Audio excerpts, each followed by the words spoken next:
When police identified and arrested Dennis Rader as the BTK serial killer, the Wichita community could finally breathe a sigh of relief.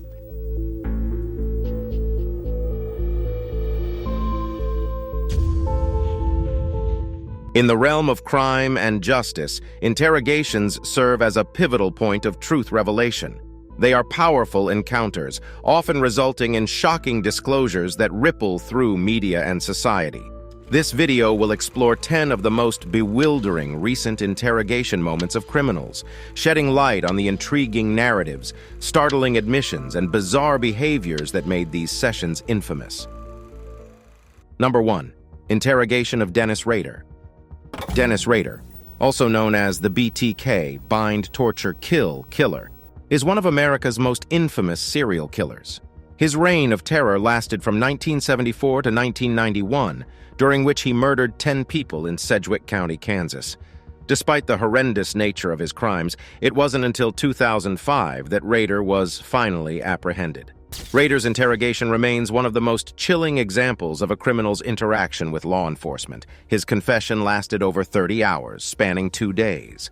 What struck everyone was his calm, composed demeanor and his clinical, almost detached recollection of his heinous acts. He meticulously detailed his actions without displaying any evident emotion or remorse, providing a chilling insight into the mind of a ruthless killer. The moment that arguably stands out most from Rader's confession was when he chillingly detailed his first kill, the Otero family murders. He calmly described how he cut the phone lines, gained entry into the house, and proceeded to kill all 4 members of the family. His chilling recounting of the murders in a matter-of-fact tone, as if he were detailing a normal day's events, was utterly spine-chilling. Rader's interrogation went viral, primarily due to the shocking contrast between the man's outwardly ordinary appearance and his monstrous actions. This was a city compliance officer and a president of his church council who was simultaneously a brutal serial killer. It was a chilling reminder that evil can reside behind the most unassuming facades. Throughout his interrogation, Rader not only confessed to his crimes, but also revealed his motivations. He described deriving pleasure from the control he exerted over his victims, and considered his actions as projects. His use of such a term to describe his atrocities further emphasized his disconnect from the magnitude of his actions. Another eerie aspect of Rader's interrogation was his apparent enjoyment in retelling his crimes. Detectives noted his seeming satisfaction as he reminisced about his projects, displaying an unsettling relish in his recollections. The stark absence of guilt, coupled with this perverse sense of pleasure, added a grotesque layer to an already horrifying narrative. Rader's interrogation stands as one of the most unnerving in criminal history, not because of violent outbursts or dramatic revelations, but because of Rader's chilling nonchalance and emotionless delivery. His cold-blooded recollections were more terrifying than any theatrics could have been. A calm facade that hid a murderous psychopath underneath. As a testament to his calculated menace, even after his capture, Rader attempted to manipulate his narrative. During his trial, he tried to portray himself as a victim of his uncontrollable sexual fantasies, a move that further showcased his manipulative nature. Number 2. The confession tapes of Chris Watts. In 2018, the world watched in shock as Chris Watts, a seemingly doting father and husband, confessed to the murders of his pregnant wife, Shanann, and his 2 little daughters, Bella and Celeste. This chilling case of familicide sent ripples across the globe, with the interrogation tapes revealing a tale of deceit, infidelity, and cold-blooded murder. Watts's case came into the limelight when Shanann and the girls went missing in Frederick, Colorado. At first, Watts played the part of the concerned husband and father, pleading for the safe return of his family on national television. The facade, however, began to crumble during his interrogation. One of the most striking moments from Watts's confession tapes was his failed polygraph test. Investigators presented him with overwhelming evidence, and as the weight of his actions began to bear down on him, Watts confessed to his crimes. Yet, he initially sought to deflect the blame, alleging that he had only killed Shanann in a fit of rage after she had strangled their daughters. However, his story fell apart under further questioning. Watts eventually admitted that he had strangled Shanann and smothered his daughters before disposing of their bodies at his workplace, an oil and gas site owned by his then-employer, Anadarko Petroleum. The Watts confession tapes reveal a disturbing pattern of deceit. On the one hand, Watts expressed regret and seemed distraught about his actions. Yet, on the other, he was able to maintain a facade of innocence, crafting a web of lies to cover up his atrocious deeds. One of the chilling aspects of Watts's confession was his calm and composed demeanor. He was articulate and soft-spoken, even as he confessed to the heinous crimes. He did not display any overt signs of distress or guilt, which made his admission even more disturbing. As the interrogation progressed, Watts provided additional shocking details about the murders. He confessed that he had taken his daughters, who were still alive, along with him to the site where he disposed of Shannan's body. This additional layer of cruel disregard for his family's lives made the narrative all the more horrifying. Even after his confession, Watts continued to manipulate his narrative. He made further shocking revelations during a follow-up interview from prison, claiming that he had considered killing his family for weeks and had been having an affair with a co-worker. Number 3. Jussie Smollett's double-turn interrogation. The name Jussie Smollett, a famous actor from the hit TV series Empire, rocketed into notoriety in early 2019 when he reported being a victim of a hate crime.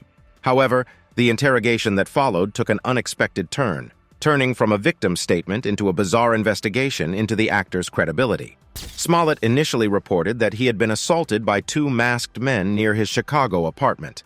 The alleged attackers, he said, used racial and homophobic slurs, beat him, poured a chemical substance over him, and put a noose around his neck.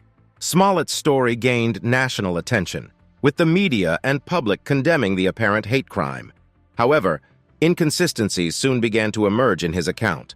When the Chicago Police Department initiated an intensive investigation into the incident, they discovered evidence suggesting that Smollett might have orchestrated the assault himself. As the investigation deepened, the narrative shifted, with Smollett going from being the victim to a potential perpetrator. One of the key moments of Smollett's interrogation was his adamant insistence on his innocence, despite mounting evidence to the contrary. Surveillance footage contradicted Smollett's original statement, and the 2 men alleged to have attacked him, brothers Olabinjo and Abimbola Osundairo, confessed that Smollett had paid them to stage the assault.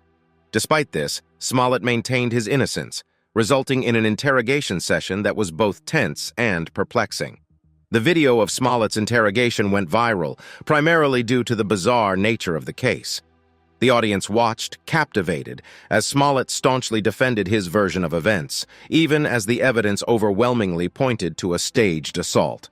The situation became even more complicated when Smollett was indicted for disorderly conduct for allegedly filing a false police report, only to have the charges controversially dropped later.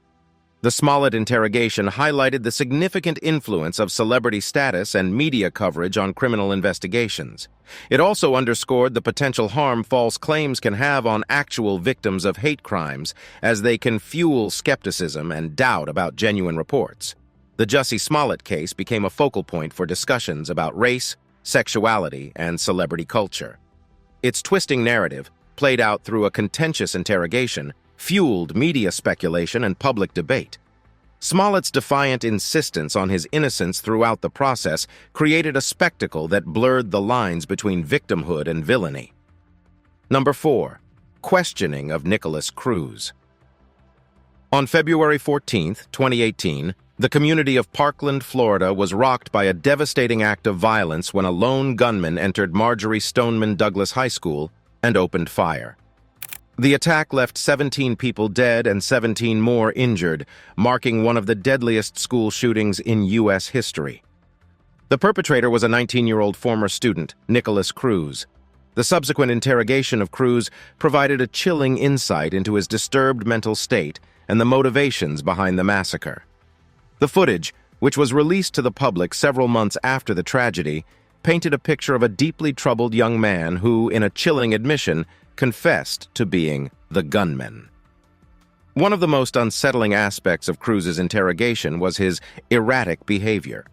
At various points, he could be seen punching himself in the face, conversing with his brother about girls and video games, as if he hadn't just committed a mass shooting, and even requesting to speak with a psychologist because he said he heard a voice, whom he named the demon, that told him to burn, kill, destroy. These disjointed actions and statements painted a chaotic picture of his mental state. Cruz admitted to hearing voices, which he claimed gave him instructions on how to conduct the attack. This claim brought mental health discussions to the forefront, with many questioning how a young man with such apparent mental health issues was able to legally purchase a firearm. Another eerie moment in Cruz's interrogation was his spontaneous admission of guilt. When left alone in the interrogation room, Cruz was recorded on camera saying, "I'm sorry," and "I want to die." These disturbing utterances shed light on his remorse and suicidal tendencies, further adding to the macabre nature of the case. One point of note was how the interrogator managed the process. Aware of Cruz's mental state, the detective's approach was methodical, patient, and non-confrontational, showing a strategic effort to glean information without pushing Cruz into complete shutdown. As the session progressed, Cruz provided details of his actions on that fateful day, recounting how he had taken an Uber to the school with his rifle concealed in a soft gun case. He coldly described how he had pulled the fire alarm to maximize casualties, a brutal tactic that underscored the premeditated nature of his act. Cruz's interrogation provided a disturbing glimpse into a troubled mind. It sparked nationwide discussions about the U.S. mental health system, gun control laws, and school safety measures. More than just a chilling recount of a horrifying act, it offered a stark reminder of the dire consequences when cries for help from troubled individuals go unnoticed or unaddressed. Number 5. Samuel Little's mapping of crimes. In the annals of American crime, few figures are as haunting as Samuel Little. Officially confirmed by the FBI as the most prolific serial killer in U.S. history, Little confessed to murdering 93 people, primarily women, across 19 states between 1970 and 2005. But it was the unique nature of his interrogation and subsequent confessions that propelled the case to international infamy. One of the most extraordinary aspects of Little's confessions was his uncanny ability to remember his victims and the circumstances of their murders in graphic detail, despite the passage of many years. This skill was made evident during his chilling mapping of his crimes, where he provided law enforcement with detailed drawings of his victims and specifics about where he'd killed them. During his interrogation, Little was cooperative, showing a willingness to help investigators tie him to unsolved murders. His interaction with law enforcement was far from typical, filled with moments that demonstrated his perverse pride in his horrific deeds. He described his murderous acts with an unsettling calmness and a bizarre sense of nostalgia, which only added to the discomforting aura surrounding his character. A notable aspect of Little's interrogation was his apparent satisfaction in recalling his heinous acts. He would lean back, close his eyes, and narrate his crimes as though reliving a fond memory. The twisted satisfaction he derived from recounting his crimes was as chilling as it was revolting. What sets Little's case apart was his detailed artwork. He sketched portraits of his victims from memory, each drawing hauntingly detailed and distinct. These sketches, combined with his detailed recollections of where he dumped the bodies, helped law enforcement close dozens of cold cases, granting closure to families who'd been left in the dark for years. One of the most chilling moments in Little's confessions was his recounting of his first murder. He detailed how he'd met a woman at a Miami bar, drove her to a secluded location, and strangled her to death. The detached, nonchalant manner in which he discussed this horrific act was profoundly unsettling. While Little's confessions were beneficial in solving long unsolved crimes, they also revealed the gaps in the criminal justice system that allowed him to continue his murderous spree for nearly 4 decades. His ability to slip through the cracks showcased the tragic failing of law enforcement agencies to connect the dots between his various crimes across different states. Number 6. Jennifer Pan's fumbling confession. In the dark world of heinous crimes, the case of Jennifer Pan stands out.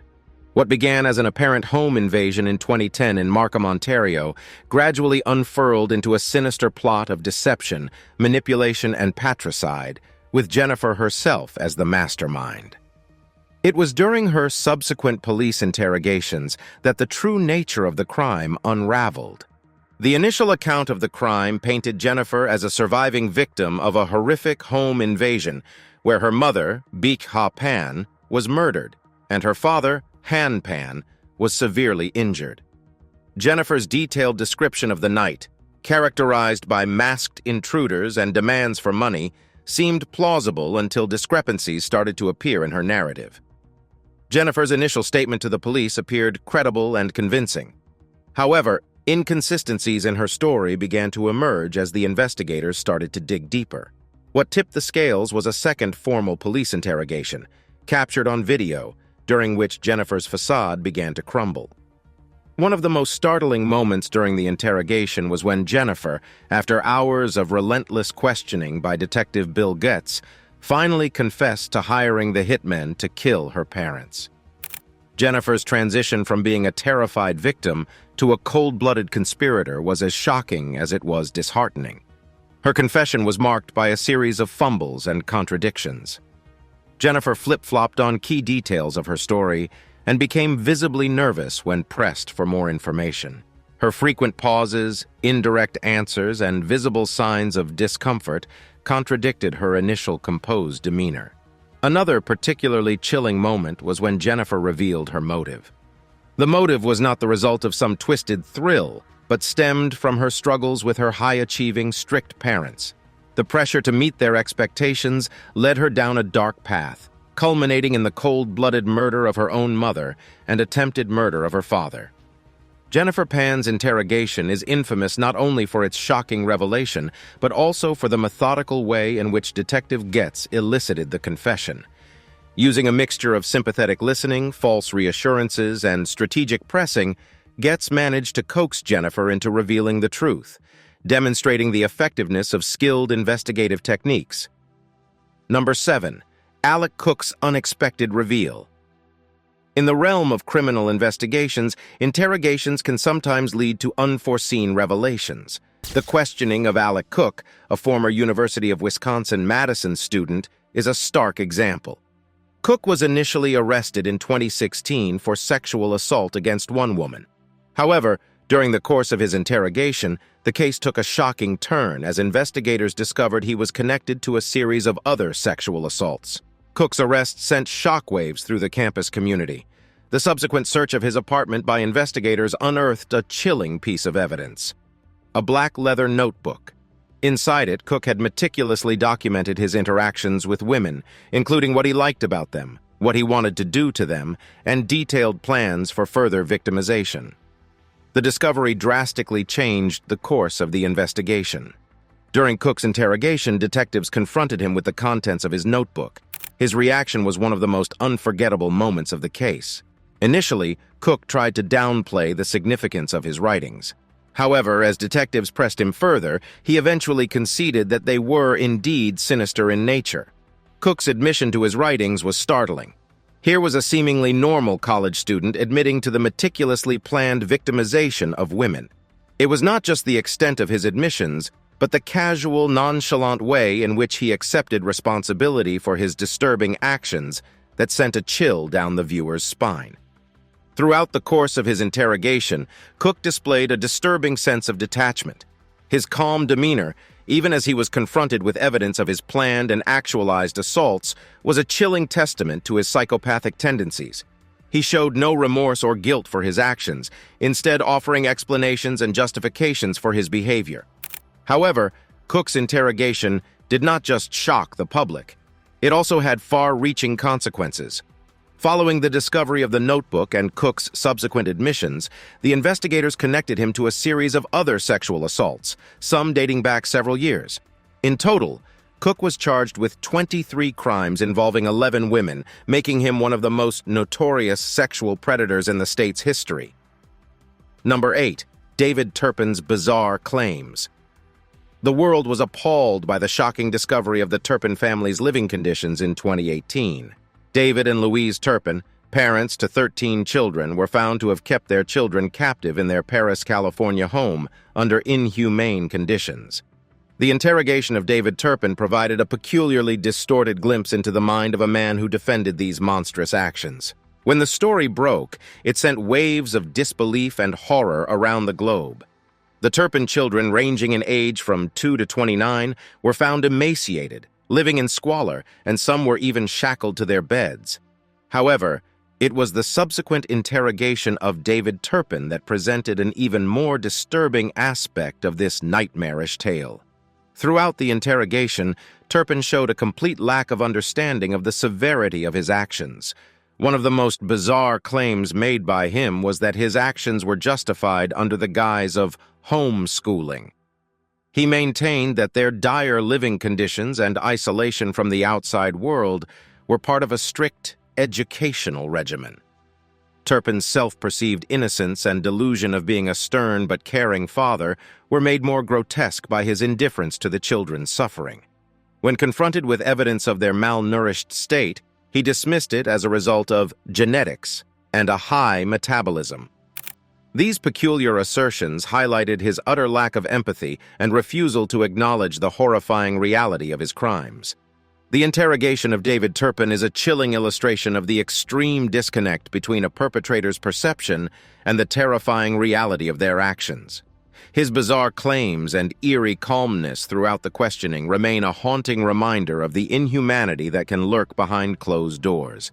His case serves as a stark testament to the importance of vigilance and intervention in preventing such unthinkable atrocities from going unnoticed. Number 9.